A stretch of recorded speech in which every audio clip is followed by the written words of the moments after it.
Imagine कीजिए कि तेलंगाना के एक घने फॉरेस्ट से गुजरते हुए अचानक आपकी नज़र एक अजीब सी चीज पर पड़ती है। एक अजीब सी चीज कैसे? एक छोटा सा ब्राइट ब्लू रंग का मशरूम जो अंधेरे में थोड़ा ग्लो करता हुआ सा लगता है। ओ, आप ब्लू पिंगल मशरूम की बात कर रही हैं? एग्जैक्टली और इसमें ये ब्राइट नीला रंग ना एजुलिन पिगमेंट की वजह से होता है। लेकिन यहाँ कैच क्या है पता है? क्या? ये मशरूम टेक्निकली सिर्फ न्यूजीलैंड में मिलना चाहिए, जो यहाँ से करीब 11,000 किलोमीटर दूर है। हाँ, ये वहाँ की नेटिव स्पीची है। सही बात है। तो ये तेलंगाना कैसे पहुंचा? मतलब नेचर कभी कभी पूरी तरह ग्लिच करती हुई लगती है। बिल्कुल। और ऑनेस्टली अगर हम एनवायरमेंटल पॉलिसीज को देखें तो वहाँ भी ऐसे ही ग्लिचेस और सरप्राइजेस भरे पड़े हैं, है ना? जब आप सारे नए पॉलिसी अपडेट्स, अलग अलग ट्रीटीज और लिस्ट ऑफ स्पीशीज को एक साथ देखते हैं तो इंफॉर्मेशन ओवरलोड लगना बहुत नेचुरल है। ऐसा लगता है कि हम डेटा के एक तूफान के बीच में खड़े हैं जहां हर चीज बदल रही है। और इसीलिए आज के इस डीप डाइव का मिशन बहुत सिंपल है। हम विजन पीटी 365 एनवायरनमेंट डॉक्यूमेंट के सबसे महत्वपूर्ण और नए अपडेट्स को डीकोड करने वाले हैं। लेकिन हम सिर्फ लिस्ट रीड नहीं करेंगे। बिल्कुल नहीं, हम समझने की कोशिश करेंगे इन पॉलिसीज के पीछे के व्हाई और हाउ को, ताकि इंफॉर्मेशन ओवरलोड से बचते हुए कोई भी जल्दी और प्रभावी ढंग से इन टॉपिक्स पर वेल इन्फॉर्म्ड बन सके। राइट। तो हम ग्लोबल क्लाइमेट अग्रीमेंट से बात शुरू करेंगे, फिर इंडिया के नए फॉरेस्ट कंजर्वेशन रूल्स के लूप होल्स को समझेंगे और अंत में इस नीले मशरूम जैसे और भी कई फैसिनेटिंग स्पीशीज की हालत का एनालिसिस करेंगे। और इस चर्चा का सबसे एनलाइटनिंग हिस्सा ये होगा कि जब हम इन सभी सोर्सेज को सिंथेसाइज करते ना तो एक क्लियर थ्रू लाइन नजर आती है।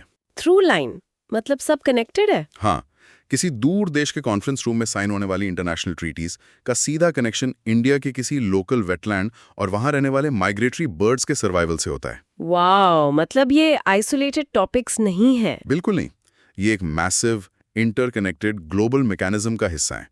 तो इस इंटरकनेक्टेड मैकेनिज्म के टॉप लेवल से शुरुआत करते हैं, यानी ग्लोबल ट्रीटीज।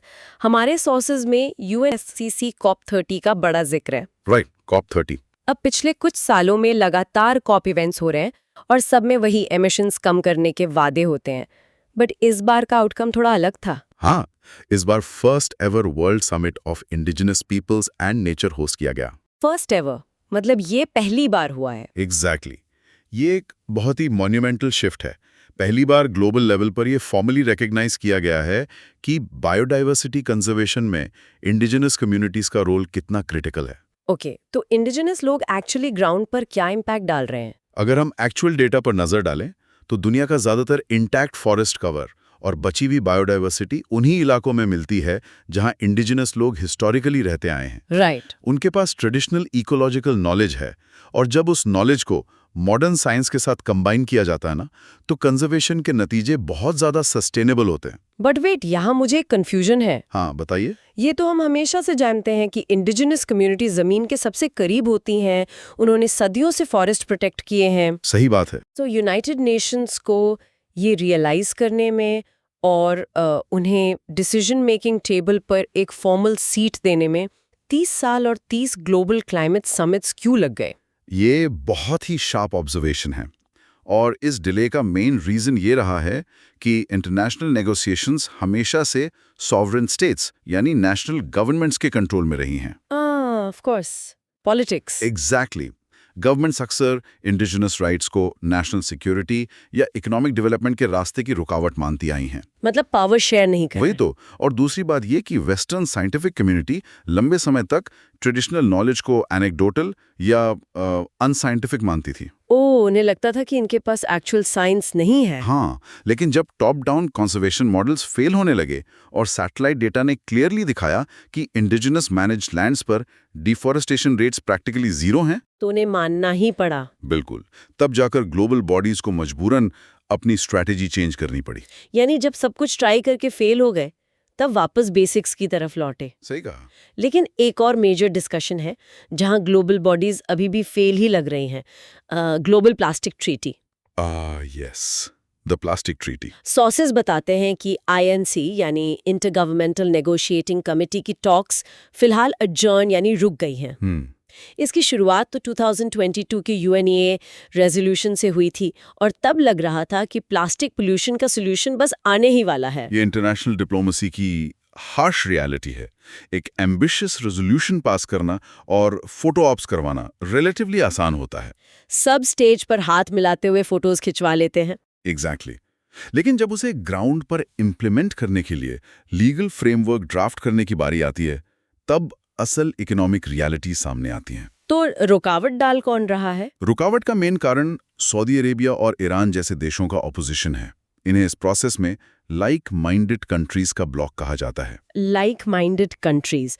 ओके, अगर मैं इस सिचुएशन को थोड़ा ब्रेक डाउन करूं तो ये ऐसा लगता है जैसे किसी बिल्डिंग में आग लगने के डर से सभी रेजिडेंट्स एक नया फायर सेफ्टी रूल पास करना चाहते हैं। अच्छा एनालॉजी है, कंटिन्यू कीजिए। लेकिन रूल तब तक पास नहीं हो सकता जब तक वो लोग भी एग्री ना करें जो बिल्डिंग के सबसे हाईली फ्लैमेबल कार्पेट्स और मटेरियल्स बनाते हैं, और उनके पास वीटो पावर भी है। ये एनालॉजी बिल्कुल परफेक्टली इस मैकेनिज्म को कैप्चर करती है। इन देशों की इकोनॉमीज डीपली फॉसिल फ्यूल्स और पेट्रोकेमिकल्स पर डिपेंडेंट हैं। और प्लास्टिक बनता किससे है? पेट्रोकेमिकल्स से। सही पकड़ा। अब टेंशन का एक्चुअल मुद्दा समझिए। डिबेट इस बात पर है कि ट्रीटी का अप्रोच लीगली बाइंडिंग होना चाहिए या वॉलंटरी। ओके, तो लीगली बाइंडिंग होने से उन्हें क्या प्रॉब्लम है? अगर लीगली बाइंडिंग स्ट्रिक्ट रूल्स बन गए, जहां वर्जिन प्लास्टिक के प्रोडक्शन को सोर्स पर ही कैप कर दिया जाए, यानी आप नया प्लास्टिक बना ही नहीं सकते, तो इन देशों की इकोनॉमीज पर मैसिव $1 ट्रिलियन इम्पैक्ट पड़ेगा। आई सी। तो वो देश चाहते हैं कि फोकस प्रोडक्शन रोकने पर नहीं बल्कि वेस्ट मैनेजमेंट पर हो। एग्जैक्टली वो चाहते हैं कि टारगेट वॉलंटरी हो और पूरा फोकस डाउनस्ट्रीम सॉल्यूशंस पर हो, जैसे रिसाइकलिंग या वेस्ट कलेक्शन। जबकि दूसरे देश जानते हैं कि जब तक सोर्स पर टैप बंद नहीं होगा तब तक आप ओवरफ्लो हो रहे बाथटब को कब से खाली नहीं कर सकते। बड़ी सटीक बात कही आपने। तो एज अ न्यूट्रल ऑब्जर्वर हमें यह समझना होगा कि आईएनसी टॉक्स का एडजर्न होना सिर्फ एनवायरनमेंट बचाने की नाकामी नहीं है। ये बेसिकली ग्लोबल इकोनॉमिक स्ट्रक्चर्स के टकराव का डायरेक्ट रिजल्ट है। बिल्कुल। The classic clash between economy and ecology.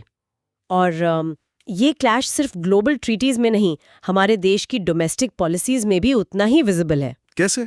क्योंकि ग्लोबल लेवल पर जो नेगोशिएट होता है उसका एक्चुअल एग्जीक्यूशन जमीन पर डोमेस्टिक लैंड और फॉरेस्ट मैनेजमेंट पॉलिसीज के जरिए ही तो होता है। हाँ, ये तो है। तो चलिए अब वन संरक्षण एवं संवर्धन अमेंडमेंट रूल्स 2025 की बात करते हैं। राइट, नए रूल्स।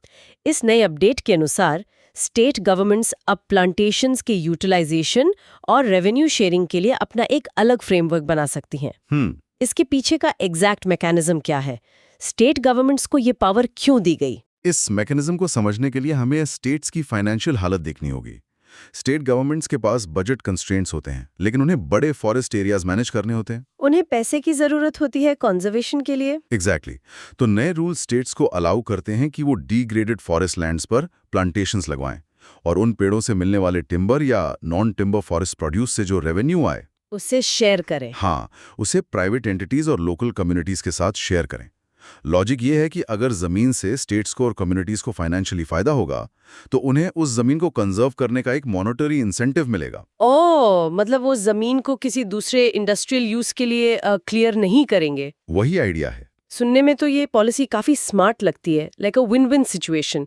लेकिन यहाँ मुझे ISFR 2023 यानी India state of forest report का डेटा याद आ रहा है। और उस डेटा में क्या दिखा आपको? रिपोर्ट कहती है कि इंडिया का total forest and tree cover बढ़कर 25.17% हो गया है। सबसे ज्यादा इंक्रीज हमें छत्तीसगढ़, उत्तर प्रदेश, ओडिशा और राजस्थान में देखने को मिला है। राइट, नंबर्स बड़े हैं। Now here is where my scepticism kicks in. अगर स्टेट्स को प्लांटेशंस लगाने से रेवेन्यू मिल रहा है तो क्या हम वाकई में घने कॉम्प्लेक्स नेचुरल फॉरेस्ट इकोसिस्टम्स बचा रहे हैं? हाँ, मैं समझ गया आप कहाँ जा रही हैं। या हम सिर्फ जमीन पर हजारों की तादाद में यूकेलिप्टस और टीक के पेड़ लगाकर सैटेलाइट इमेजरी में अपने नंबर्स इन्फ्लेट कर रहे हैं? ये कॉन्जर्वेशनिस्ट्स का सबसे बड़ा डर है और एग्जैक्टली वही लूप होल है जिस पर डिबेट चल रही है। तो मतलब प्लांटेशंस और नेचुरल फॉरेस्ट सेम नहीं है? बिल्कुल नहीं। देखिए, एक कॉम्प्लेक्स नेचुरल फॉरेस्ट इकोसिस्टम 1 साल या 2 साल में नहीं बनता। उसमें कैनोपी के मल्टीपल लेयर्स होती हैं, नेटिव पेड़ होते हैं, सॉइल माइक्रो ऑर्गेनिजम्स का एक डीप नेटवर्क होता है। और वहाँ बहुत सारी एंडेमिक स्पीशीज रहती है। सही बात है। दूसरी तरफ एक कमर्शियल मोनोकल्चर प्लांटेशन में सिर्फ एक ही तरह के फास्ट ग्रोइंग पेड़ होते हैं, जैसे यूकेलिप्टस। हाँ, जो जमीन का वाटर टेबल भी गिरा देते हैं और बायोडाइवर्सिटी के नाम पर वहां जीरो लाइफ होती है। तो जो सैटेलाइट ऊपर से पिक्चर क्लिक करता है उसके लिए दोनों ग्रीन दिखते हैं। बिल्कुल।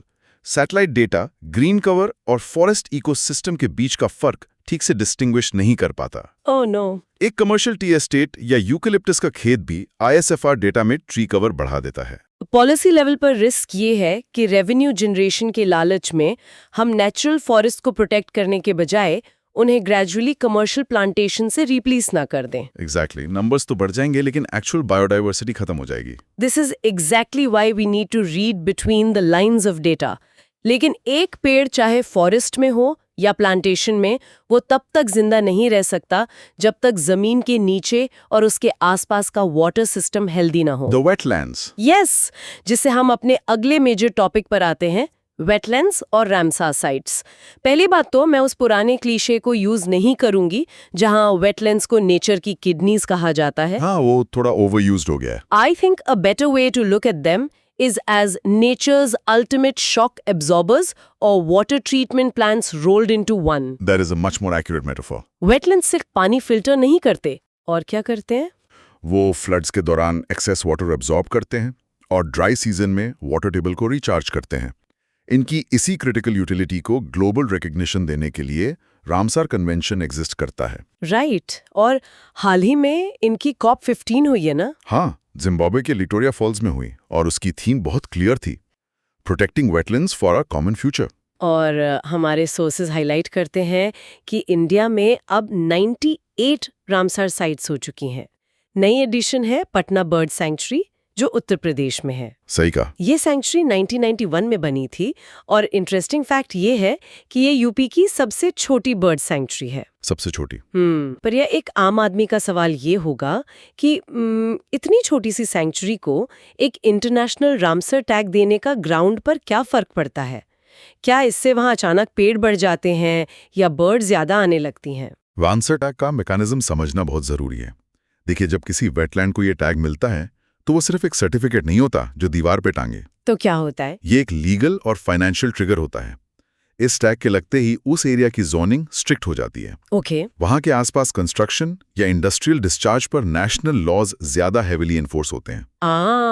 प्रोटेक्शन बढ़ जाती है। उससे भी बड़ी बात, रामसर रिकग्निशन से इंटरनेशनल कंजर्वेशन फंड्स और ग्रांट्स उस छोटी सी सेंचुरी की तरफ चैनल होने लगते हैं जो पहले किसी को पता भी नहीं थी। Make sense. एक प्रोटेक्टिव शील्ड बन जाती है उस जगह के चारों तरफ। बिल्कुल। और इसी डॉक्यूमेंट में अमृत धरोहर स्कीम का भी काफी लंबा जिक्र है, जिसका फोकस कम्युनिटी पार्टिसिपेशन के जरिए वेटलैंड्स को कंजर्व करना है। हाँ, अमृत धरोहर। पर अगेन अ प्रैक्टिकल क्वेश्चन, अगर एक वेटलैंड के आसपास के लोग किसान हैं या लैंड डेवलपर्स हैं, तो आप उन्हें ज़मीन सुखाकर बेचने से या खेती करने से कैसे रोकेंगे?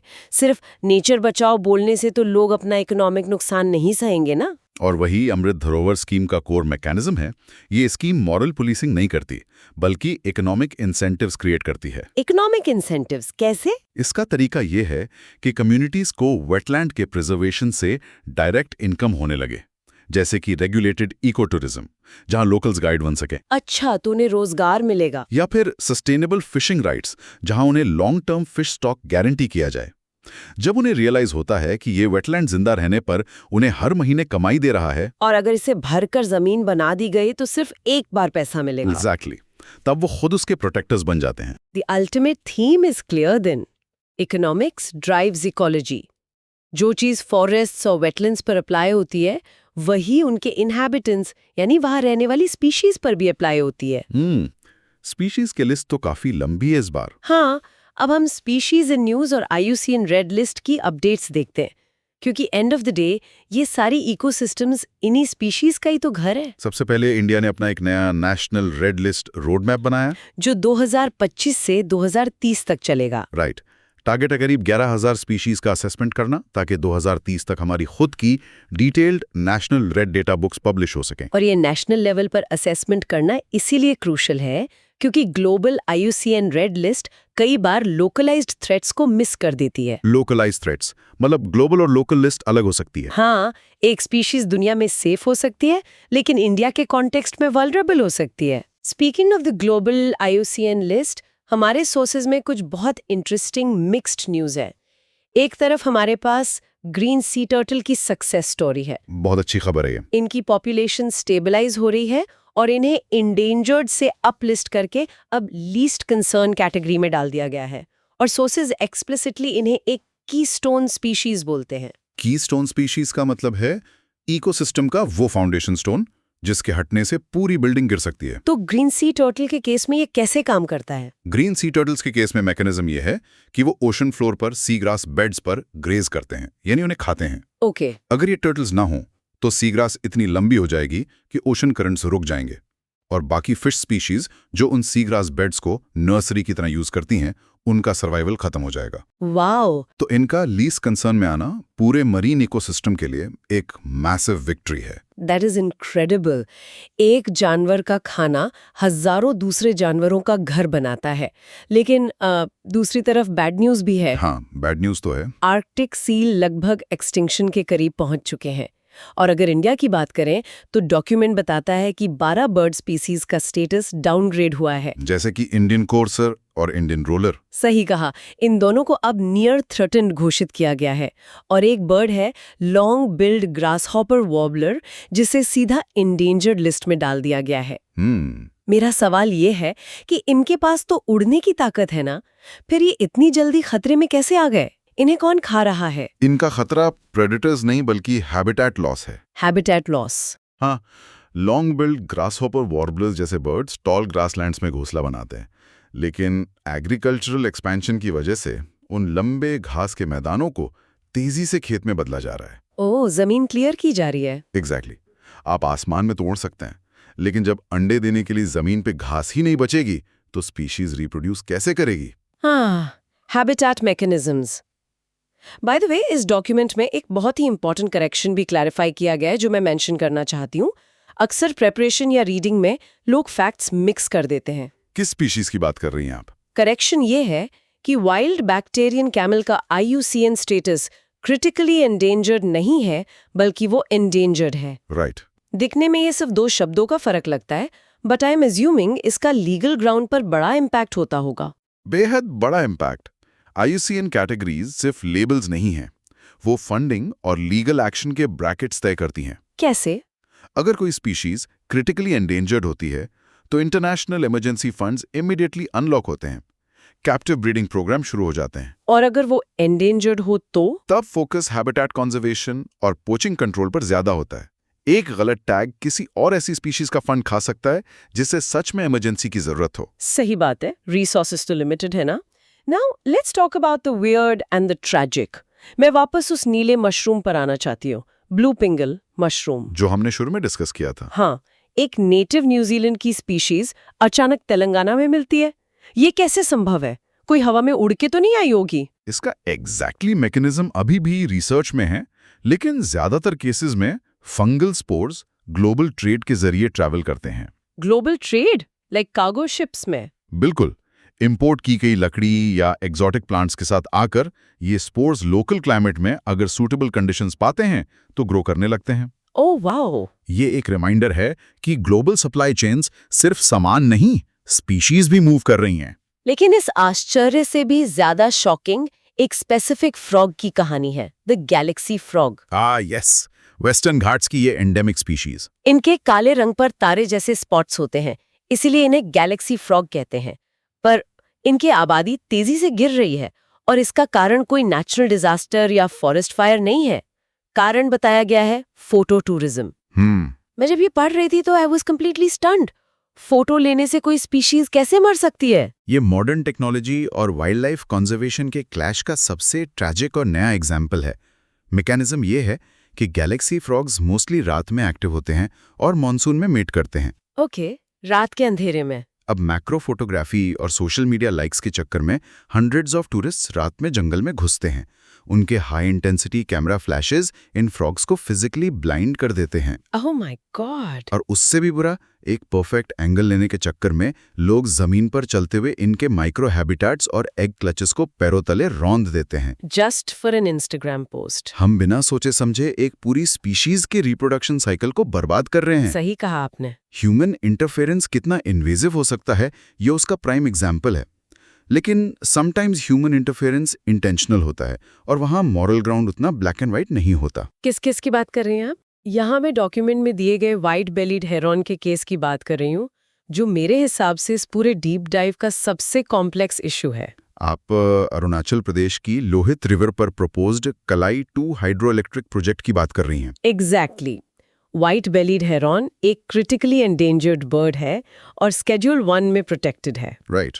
जिसका मतलब है कि इंडियन वाइल्ड लाइफ लॉज के मुताबिक इसकी एक जान की कीमत लीगली एक बाघ यानी टाइगर के बराबर है।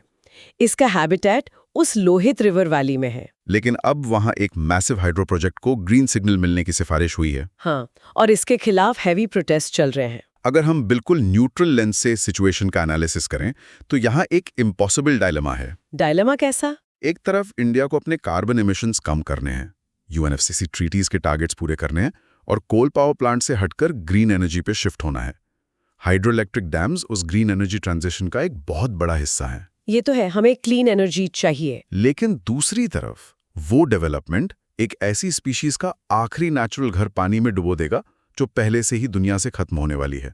उसके साथ बॉम्बे नेचुरल हिस्ट्री सोसाइटी यानी BNHS का इंडियन स्किमर कंजर्वेशन प्रोजेक्ट भी सोर्स में मेंशन्ड है। हाँ, इंडियन स्किमर। इंडियन स्किमर भी एक एंडेंजर्ड बर्ड है और उसे बचाने के लिए रिवर्स के आसपास डेडिकेटेड जोन्स बनाए जा रहे हैं। तो एक ही टाइम पर देश में एक रिवर बर्ड को बचाने के लिए NGO फंड रेज कर रही है और दूसरी तरफ एक हाइड्रो प्रोजेक्ट दूसरी रिवर बर्ड का हैबिटेट मिटा रहा है। The contradiction is mind boggling. वही तो। और यही एनवायरमेंट पॉलिसी की हकीकत है। कंजर्वेशन किसी वैक्यूम में नहीं होता, ये directly national development goals, energy security और ह्यूमन बिहेवियर से टकराता है। हमारे सोर्सेज यही साफ दिखाते हैं कि चाहे COP30 हो या लोहित रिवर का डैम, हर चीज कनेक्टेड है। बिल्कुल कनेक्टेड है। जिसे हम इस चर्चा के अंत पर आते हैं। आज के इस डीप डाइव में हमने पूरे इकोसिस्टम का चक्कर लगाया है। हमने देखा कि कैसे सऊदी अरेबिया और ईरान के economic interests global plastic treaty के लीगली बाइंडिंग मैकेनिज्म को स्टॉल कर देते हैं, और कैसे इंडिया के नए फॉरेस्ट रूल्स स्टेट्स को प्लांटेशन से रेवेन्यू कमाने का रास्ता देते हैं, लेकिन उससे डेंस इकोसिस्टम्स के रिप्लेस होने का खतरा बन जाता है। हमने रामसर वेटलैंड्स को टैग मिलने से होने वाले फाइनेंशियल बेनिफिट्स को समझा और देखा कि फोटो टूरिज्म कैसे एक गैलेक्सी फ्रॉग की आबादी तबाह कर रहा है। इन सभी अपडेट्स का कोर टेकअवे यही है कि एनवायरनमेंट स्टैटिक नहीं है, ये एक डीपली डायनामिक और हाईली पॉलिटिकल स्पेस है। बिल्कुल। और इस डीप डाइव को खत्म करने से पहले मैं उसी व्हाइट बेलीड हेरन और हाइड्रो इलेक्ट्रिक प्रोजेक्ट वाले केस पर आप सभी का ध्यान वापस ले जाना चाहती हूँ। इस कॉन्फ्लिक्ट को ध्यान से देखिए। एक बहुत बड़ा पैराडॉक्स है ये। जब हम ग्लोबल वार्मिंग और क्लाइमेट चेंज से लड़ने के लिए ऑल्टरनेटिव ढूंढते हैं, जैसे कि ग्रीन एनर्जी और बड़े हाइड्रो इलेक्ट्रिक डैम्स, तो मैकेनिज्म कुछ ऐसा बनता है कि हम उन्हीं इंडेंजर्ड जानवरों का घर पानी में डुबो रहे होते हैं जिन्हें हम एग्जैक्टली उस क्लाइमेट चेंज से बचाना चाहते हैं। The paradox is very real. तो इस डीप डाइव का आखिरी सवाल यही है, क्या डेवलपमेंट और कंजर्वेशन के बीच का ये ट्रेड ऑफ कभी पूरी तरह रिजॉल्व हो पाएगा? ये सोचना होगा। या फिर प्रोग्रेस, चाहे वो ग्रीन एनर्जी के रूप में ही क्यों ना हो, उसमें हमेशा किसी ना किसी वल्नरेबल स्पीशीज का पीछे छूट जाना तय है। इस अनईजी पैराडॉक्स के बारे में सोचिएगा जरूर। आज के डीप डाइव के लिए बस इतना ही। Keep exploring and keep questioning the data.